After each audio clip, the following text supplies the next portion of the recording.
My life was simple, humble, and boring. But that all changed when I drank this strange stuff for the first time and met the man of peace. On the Tuesday that everything changed, my day actually started pretty normal. My mom managed to wake me up on the fourth try. I washed up, got dressed, and ran for the bus. Now that I'd started my apprenticeship as a bakery sales assistant, it was no longer fun to be late, as it had been at school recently. Well, I wasn't completely out of school yet. After all, I had to go to vocational school twice a week. That was just as exhausting for me as going to secondary school. I just didn't get along with other people, especially young people. They were loud, went to parties, and constantly had to make a name for themselves. I would probably be described as introverted. I preferred to have my peace and quiet and read a book by King, Lovecraft, or Tolkien at home. There, I could immerse myself in the craziest adventures without having to go out myself. I didn't fare much better at work. After all, I had to serve people for most of the day who also complained to me about the increased prices for bread and rolls. They acted as if the money was going straight into my pocket. It was always a relief when I was allowed to go to the back to clear out the oven or do some cleaning. After all, a broom or a cleaning rag didn't get on my nerves with its waffling. When I finally got off work at 6 p.m., I put on my headphones and made my way to the bus. When I got home, I found a parcel on the doorstep. I assumed it was from my father or mother, but they said they hadn't ordered anything. When I looked again, I noticed that my name was in the top corner. Julius. No surname, no address.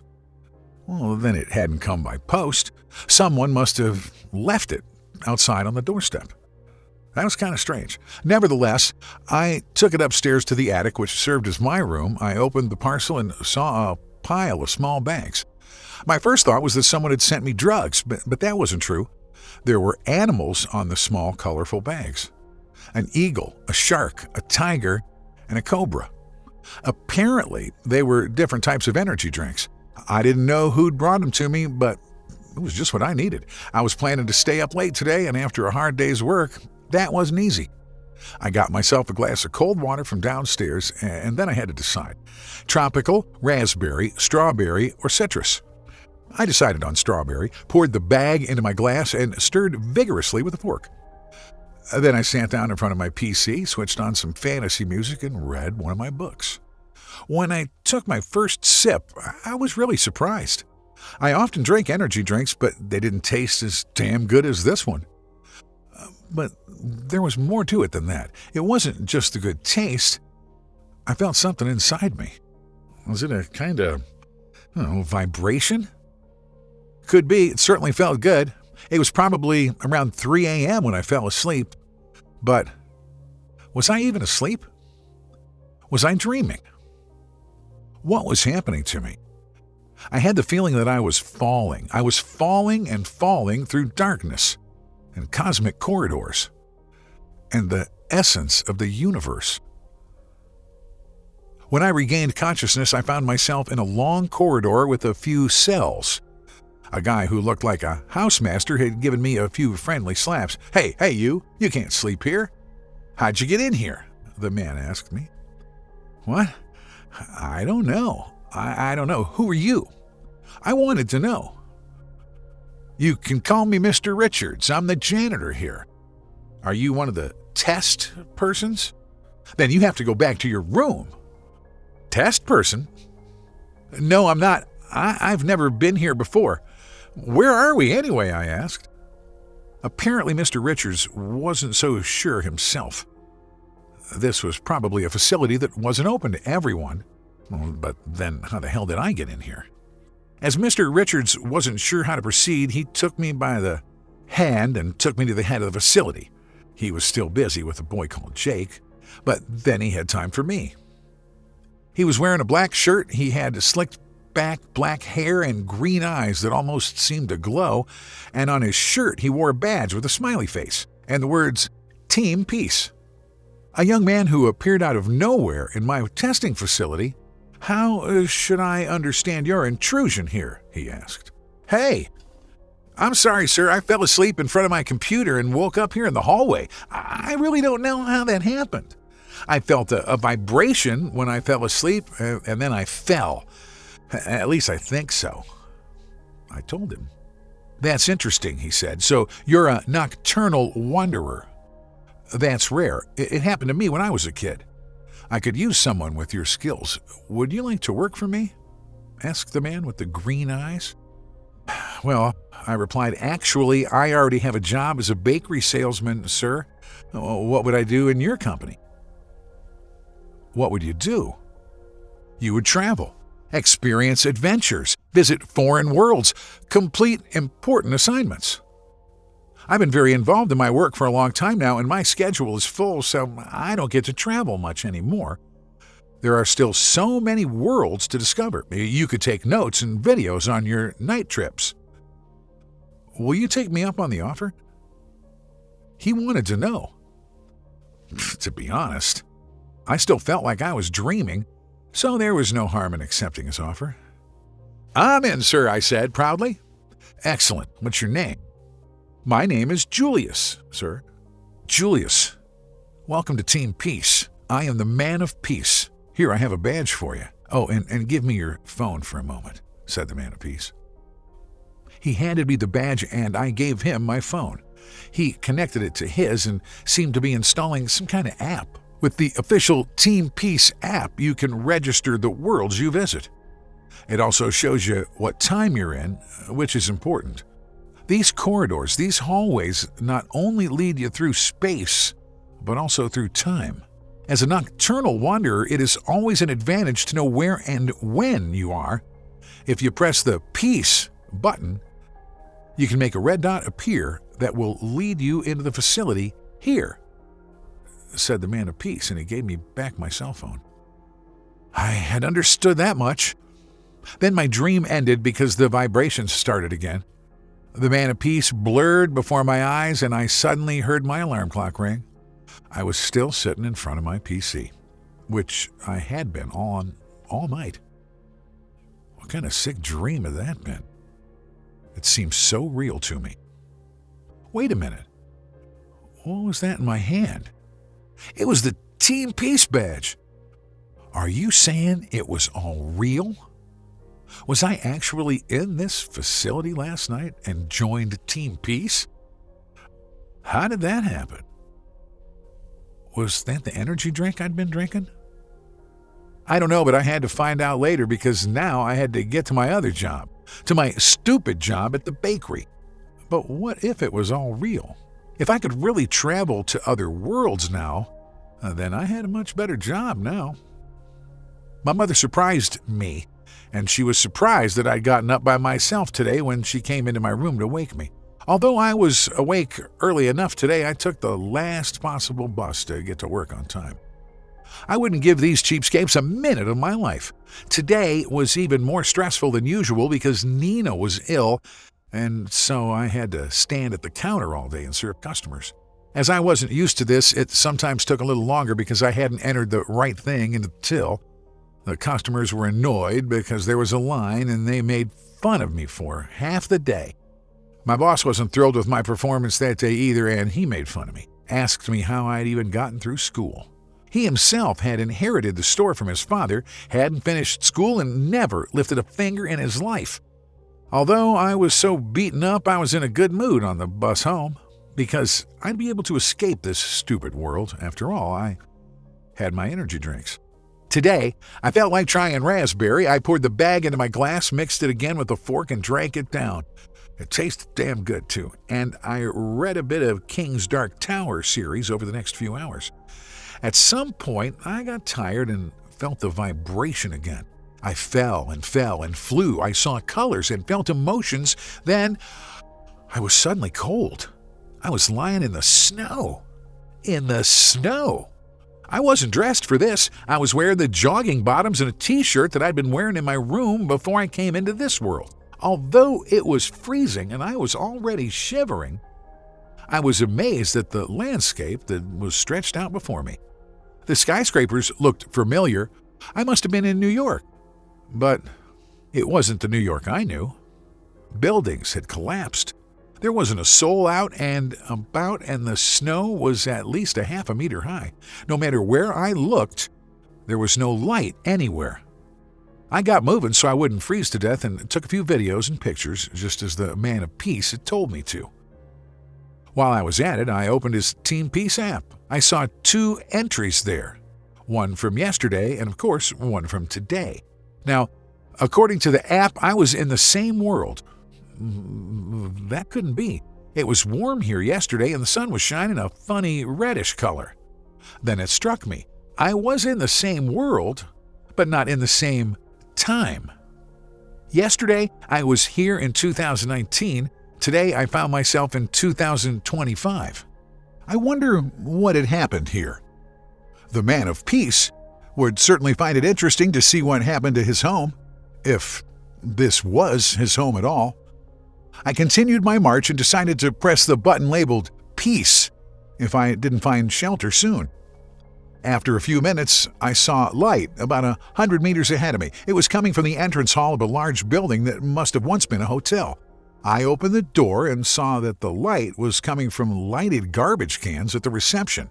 A dozen people had gathered there to warm up. I grabbed a blanket that was lying on a couch by the entrance, put it around me, and carefully walked over to the people. "Hello, everyone," I said. No reply. Not even one of them looked up. Apparently, no one here was interested in company. Nevertheless, I wanted to get some information out of them so I could help the man of peace. "What happened here? I mean, about the snow, and where are all the people?" I wanted to know. An old woman lifted her head, trembling, and looked at me in disbelief. "Are you kidding us, boy? Where have you been for the last 6 years? Locked up in a cellar?"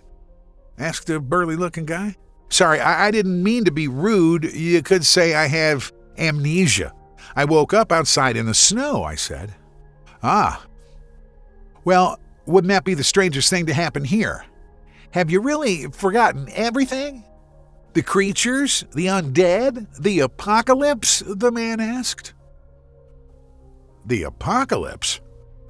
Oh man, no, I didn't know anything about that. That sucks. And what about the snow?" I asked. "The government thought that the creatures couldn't survive in the cold and tried to influence the weather. Unfortunately, they forgot to undo it, and the monsters are still here, only now they're freezing with us." "Great, isn't it?" the man replied. "Maybe I could prevent what happened here if I gave the man of peace the information. It could be that he had the means to stop the monsters before they contaminated the world." As I thought about it, I noticed that the stairs were completely barricaded with chairs, sofas, and other furniture. There were also 2 large cupboards in front of each elevator. I wondered what that was for. "Is there anything we can do to fix this? Lock the monsters away and adapt so that we can survive in the cold?" I asked. "All credit to you for your optimism, kid, but there are hardly any people left who could organize themselves. The best you can hope for is..." "Hey, wait a minute. You're one of them," the man yelled. He pointed to the Team Peace badge, which was now visible after my blanket had slipped a little. "What are you talking about?" "I'm not a monster," I said calmly. "You are the worst monsters. My granddaughter was eaten by a spider. Why did you do that?" "Go back to hell, you devil," the old woman grumbled. The others also started throwing garbage and other stuff at me. The sturdy man hit me in the pit of the stomach and I went down. "Throw him in the elevator," the old woman demanded. "Yeah, take him upstairs," shouted another. 2 of them pushed the cupboards aside and another went into a small technical room, apparently to switch on the power supply to the elevators. The burly guy grabbed me by the collar and threw me into the elevator, the doors of which had now opened. "Have fun, monster. Up there, you're under your own," he said, and press 10. What did he mean by that? And what did he have against my badge? The elevator went up, stopped on the 10th floor, and came to a halt. They'd cut the power again. Great. I would have to look around and then probably press the peace button. There was probably no other way out of here. These people were totally crazy, and somehow they reminded me of the customers in the bakery who treated me badly even though I hadn't done anything to them. Only a little moonlight shone into the empty corridors of this floor from outside, so I had to use my cell phone to be able to see anything. The hotel was pretty run down and dirty.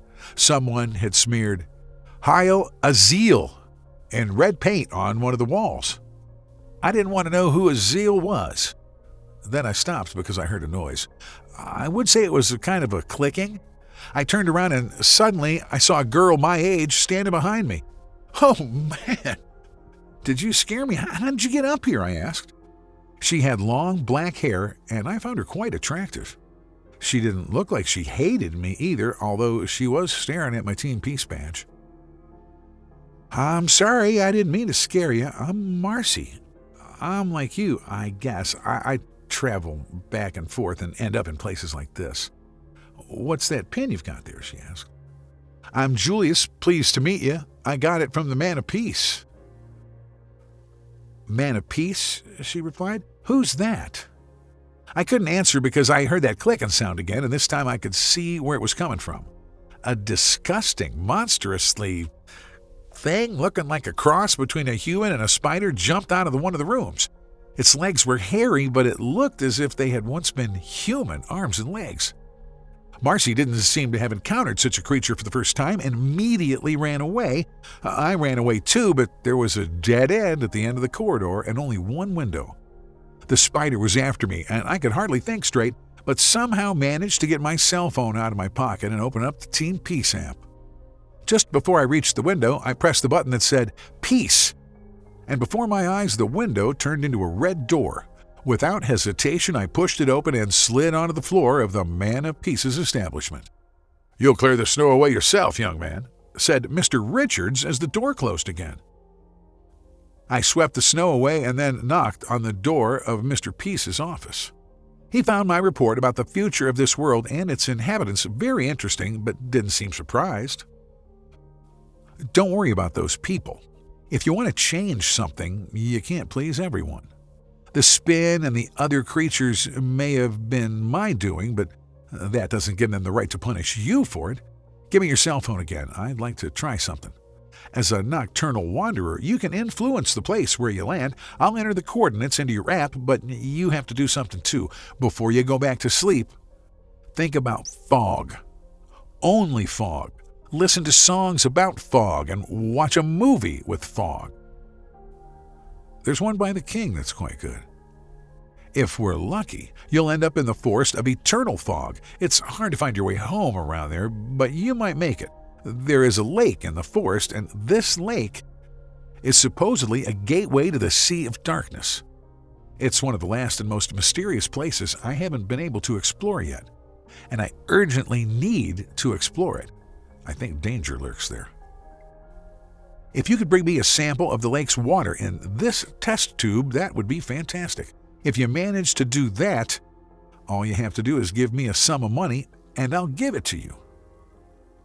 "Wow, thank you. I'll do my best to fulfill the order, sir," I said to him and gave the Man of Peace my phone. After that, I helped Mr. Richards clean some of the test subjects' rooms. So this is where the spiders and other monsters came from. Maybe that wasn't quite right, but at least the Man of Peace was nice to me. That was more than I could say for the people in the hotel. Shortly afterwards, everything started vibrating again, and I woke up in front of my computer once again. As I was now simply exhausted and my back was aching, I decided to take the day off sick. I slept for about 3 hours, but didn't wander into other worlds, so it was actually down to the energy drinks. I stayed in bed all day thinking about my new ability. It was quite a crazy change in my life. I also wondered who this girl was. She called herself Marcy and claimed to be just like me. I wondered if she'd survived the spider attack. I wished she had. I saw on my cell phone that my boss had tried to call me 17 times, and he left me several voicemails. I didn't care. If I got this next job for the Man of Peace, I would never have to go back to that stupid bakery and get yelled at by the customers and my boss. Later that evening, I turned on the movie The Fog while I mixed my next energy drink. This time, it was citrus. After the first sip, I didn't doubt for a second that this would be my favorite flavor from then on.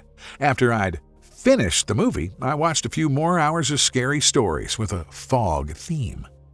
Holding my phone with the coordinates firmly in my hand around 3:30 in the morning, I noticed that my eyes were slowly closing, and I kept thinking about fog. Then the vibration started, and I fell and flew and saw the indescribable colors in the corridors of the multiverse again. Then I saw nothing more. Although that wasn't quite right. I saw a gray broth right in front of my nose. It was fog, very thick fog. Then it had probably worked. That was great, but now I was faced with a completely different problem, as the fog was much thicker than it had been before, and it certainly wouldn't be easy to find a lake here. I tried turning off the light on my smartphone again, but it had no effect. So I started moving very slowly to avoid accidentally falling off a cliff or tripping over a tree trunk or something similar. After a few meters, I found proof that I really was in a forest because I almost ran into a tree. I couldn't see even a half a meter away, and from then on I stretched out my arms to spot potential obstacles early on. Although this helped me not to break my nose, it didn't get me to the lake. I couldn't think of anything that would help me track down the water. Damn it. I had to do this job to get the money. I never wanted to go back to my old job. So I went on and on until I heard something. It wasn't the splashing of water I'd hoped for, but snapping branches and footsteps. I wasn't alone here. "I knew I'd find you again," said Marie. I was scared and flinched. To be honest, I hadn't expected to meet her or anyone else here. "How'd you find me here?" I asked, startled. Maybe I memorized your scent." "Traveling alone is so lonesome.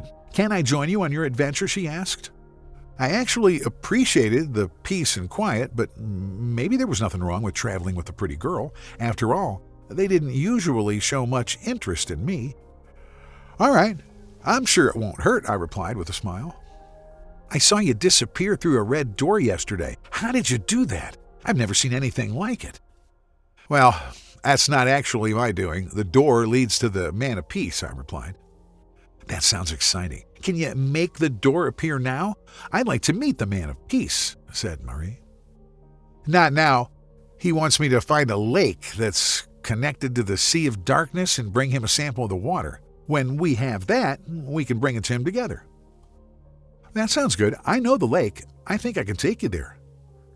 "Really? How can you do that? I can't see a meter in front of me here. How are you going to be able to find the lake again?" "Just trust me," said Marcy. Well, I had nothing to lose. My own attempts hadn't gotten me anywhere either, so what the hell?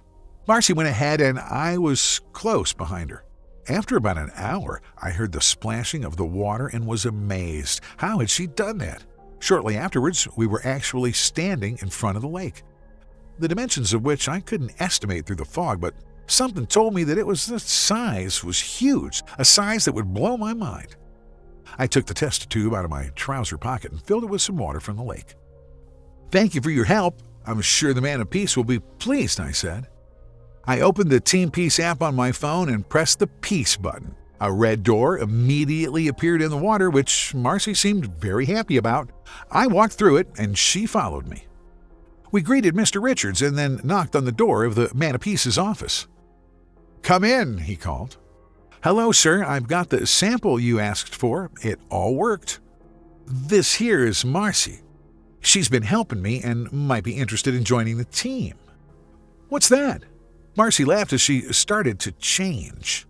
I took a few steps to the side and was now standing next to the boy called Lucas and the head nurse called Festus.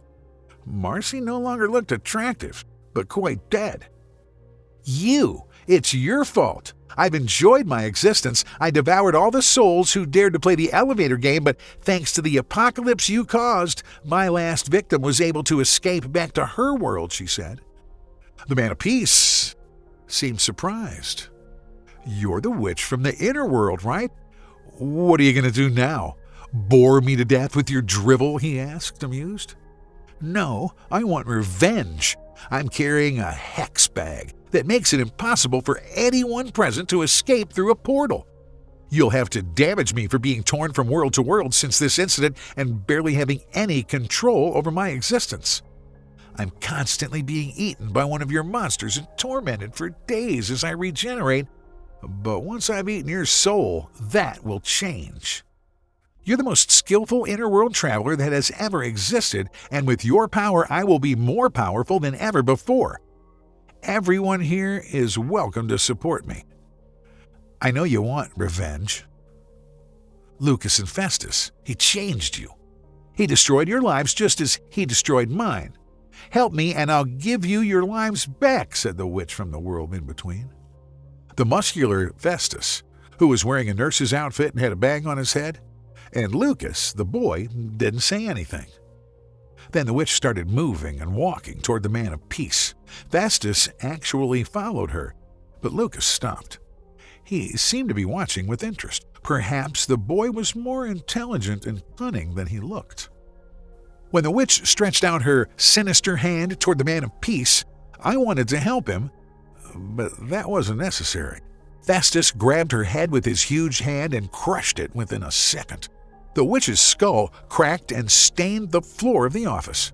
Festus was stronger than I had realized. I swept up the witch's skull with Mr. Richards and dumped it into her new cell. She was now one of the Man of Peace's test subjects and would be tortured until the end of time. He called me into his office again before I had to leave. I noticed that you wanted to help me. I thought that was really commendable. Not everyone would do that, as you've seen, said the Man of Peace. That was a matter of course for me. They treated me well, so I help them when they're in danger, I replied. Oh, let's not get carried away. I'm far more powerful than everyone thinks. I've never really been in danger. I could have shattered that witch into 1,000 pieces with a single thought, but not everyone needs to know that. Do you understand? I understood that. From then on, I was one of the most important members of Team Peace. Hey, horror fans! Do you want to learn more about the Man of Peace and his experiments? Then click here and subscribe to our channel. All stories on the channel are connected and tell one large story.